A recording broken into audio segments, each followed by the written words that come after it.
Welcome back, guys. In this episode we're going to look at a solar panel. So we're going to show you how we fit these solar panels onto the roof and everything you're going to need to get that done. So let's take a look at that first. The first thing we need is a solar panel. Now we are fitting a 440 watt all black monocrystalline panel. We're going to need some solar panel brackets, said brackets. We're going to need the nuts and bolts for those brackets. These are stainless steel. We're going to need some self-drilling roofing screws. Standard Sikaflex 522. We got a 10mm spanner and socket to use the nuts and bolts to get the brackets on. We've got an 8mm socket, which is for our self-tapping roofing screws. We've got a labeling machine and we got some tile spacers. Now you're wondering, what on earth does he need tile spacers for? But it'll become clear shortly. Well, the first thing we're going to do is mount our brackets onto these solar panels. Now this is quite a big solar panel, so we are going to get 4 on this. We're going to fit one. We're not going to go on the very outer one. We are going to come in a little bit just to get a bit of a better weight distribution. So we're going to fit 2 this side and 2 the other side, and I'll show you how we do that. We need the labeling machine to mark up the cables. I'm just going to put a neg tag and a pos tag on each of those, so when that is fitted I know which cable is which. We fit a lot of these, we happen to know which one is which by now, so we've stopped doing this, but for the purpose of how you're going to do it, it's always good practice to tag them, because it's going to be easier for you to know this now than it will be for you to try and figure it out later on. Now on the back of the panel you will see these little modules. Now quite often they are printed on these, and you don't know if you'll see it just in the shot, but just printed there is a negative, and then on the other side there is, you'll have to trust me when I say it, there is a positive there. I don't know if you can make it out, it's just embossed into the plastic but there. We get them tagged and then we're going to fit the brackets. Now don't worry if you haven't got a print machine, you don't need a print machine. We use it a lot for cabling inside the van.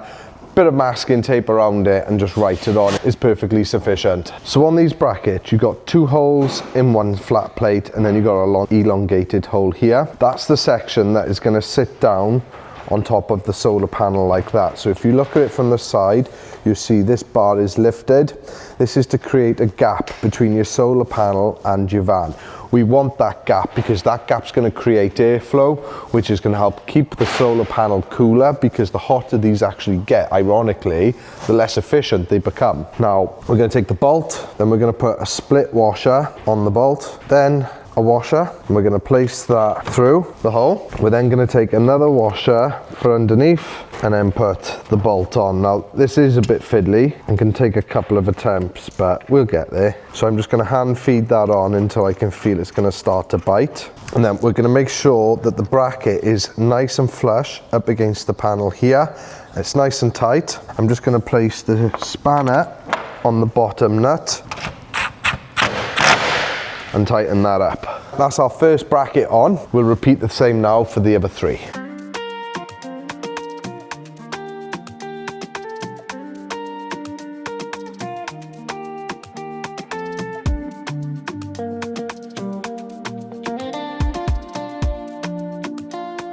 Okay, that is all 4 brackets on. Now we're going to be using the tile spacers, and I'll explain what these are for. So you can see these are approximately about 2mm thick. So what we're actually going to do is we're going to glue these onto the bottom plate, pretty much just like that, and we're going to just use mitre glue and activator. That means the glue will go off straight away and we can start working with it. Now the purpose of the spacers is that's creating a 2mm gap between the bracket and the van, and we do this for 2 reasons. One is we haven't got metal on metal, we're not going to scratch the van, or it's going to help prevent oxidization in that area. The second reason we do it is that the 522 Sikaflex we use, it's actually at its strongest at about 2mm thick, so by keeping it at that thickness we're going to get a nice bond. Now we are also obviously doing a mechanical bonding, but it's a very big panel, you know, wind's going to get underneath it, so we want it to be nice and strong. So we're going to go around and just glue these all in place. So I'm only using a little bit of glue just in the middle, just enough to hold it in place so we can transport the panel up to the roof shortly. Okay, so they've all been glued into place. We'll repeat that on the other 4. Then we're going to do a little bit of prep work on the roof, which we're going to need some masking tape for. The next thing you're going to want to do is actually measure the outer edge of the brackets. So I can see I'm just shy of 120. And then we're going to go up to the roof and just check how that may sit on the panel. So I can see it's going to fall on this one and on the very end one. Now I've deliberately kept one free here because this vehicle later on is having an awning, so we do want it offset a little bit back.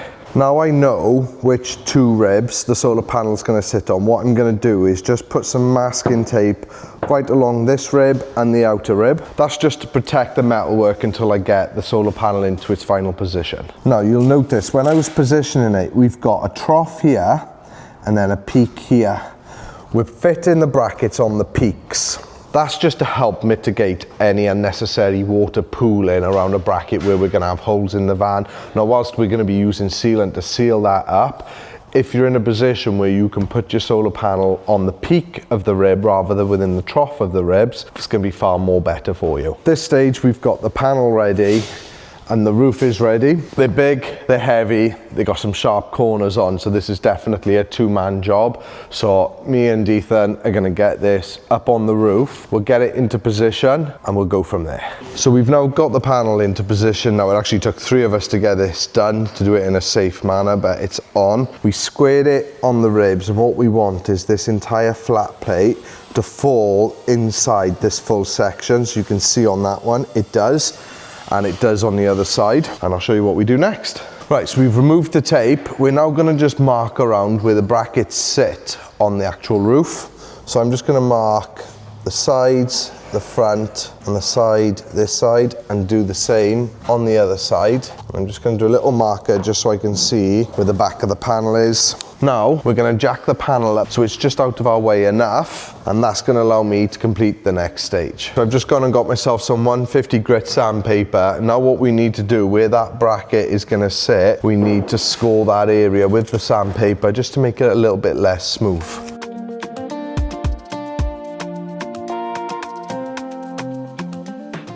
Then we need to degrease and just clean that back up using some isopropanol alcohol on a microfiber cloth. We're just going to clean that whole area and get rid of the ink that we put there in the first place as well. I'm now happy, that's nice and clean, ready for the next stage. So at this stage we've now sandpapered that area, both sides, cleaned them both with isopropanol alcohol. We have redone our lines again in pencil just because we're about to put a bead of silicone. The reason we sandpaper or scarf that area, it just gives better adhesion for the 522 silicone rather than it going onto something super smooth. So let's get this siliconed both sides. We could drop this whole side down together and then we can fix it down.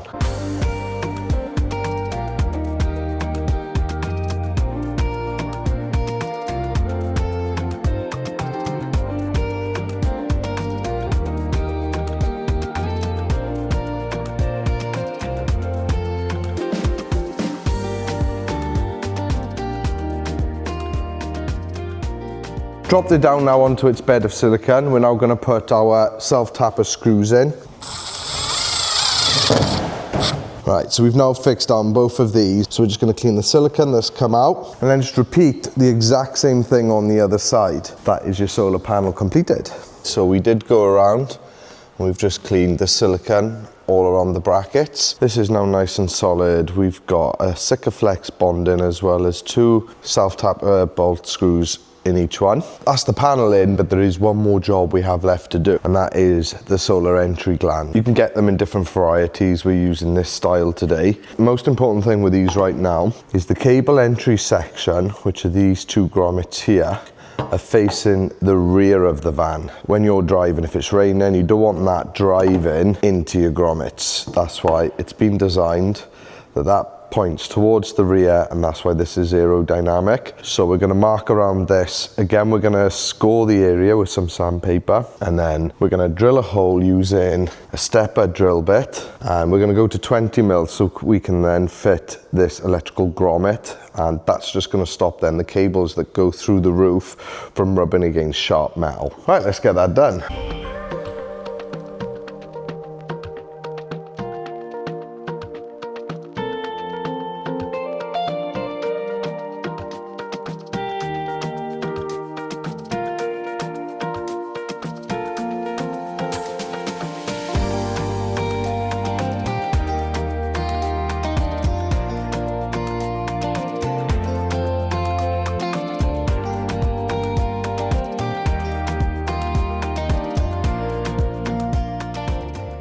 Okay, so we've got our hole drilled, so it's a 20mm hole, so that'll allow for the grommet to fit nicely into that. Now, because again, we've got a bare metal, we do need to treat that. So I've got my trusty primer and swab, and we're just going to get that treated. Now, you may have noticed when the swarf was there, don't brush it off because you're just going to risk dragging that along the paintwork. So I use a blower, and everything we try and do, even when it comes to washing the vehicles, we go with contactless. So the more contactless you can do, the better. I'm just going to go underneath and treat it from underneath as well. We'll give that 10 minutes to dry, and then we'll come back with the sandpaper and just slightly sort of scarf where the entry gland is going to meet the metal. Give that a nice alcohol clean, and then we're ready to bond that down. We're almost ready now to fit the solar entry gland, but there is one more thing we need to do before we fit that, and that is get the actual solar cable ready. We need to get them connected to the solar panel up top. They're going to come through the solar entry gland here, and then they're going to come down to here. Now this is where our electric board is going. So I've measured that for this van, which is 4 meters. Obviously your van's going to be different, so make sure you're measuring. And then what I've done is I've actually cut 2 cables here because we're going to have a male and a female. So we got them prepped, ready to go, and we're going to be putting these connectors on. This is a male MC4 connector and a female MC4 connector, and I'm going to use wire strippers, cutters and crimpers to get these fixed onto there. First thing I'm going to do is just de-sleeve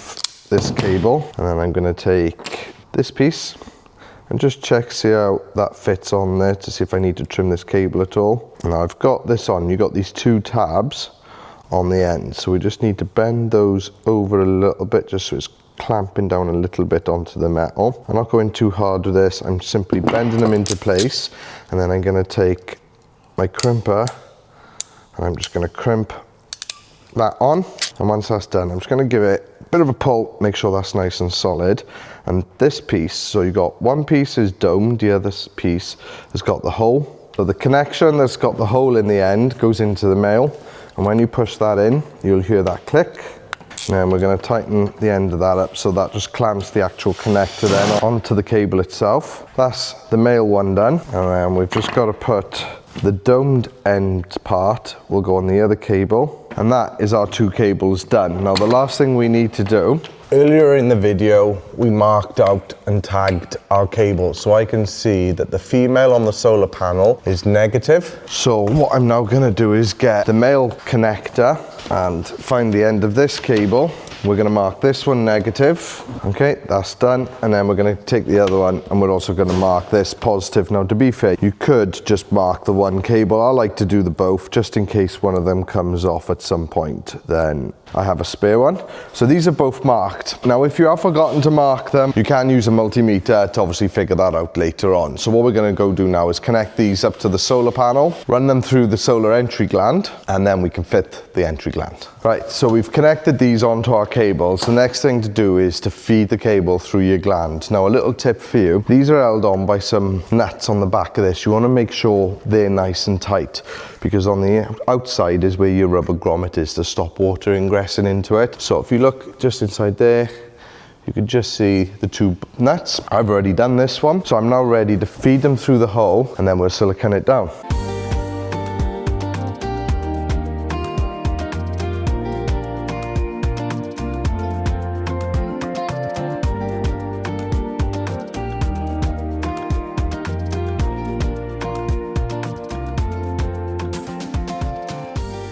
Okay, so I've got them feeding through the rear of the entry gland and into our hole. I'm going to place that gently to one side. And now what we're going to do is place our bed of silicone where the entry gland is going to sit. We will then get a nice weight on that. We'll clean up around the entry gland, and that's another job completed. We're back with our trusty 522 Sikaflex. I've still got a pencil line on the van from where I marked it earlier, so I can see exactly where I need to place this silicone.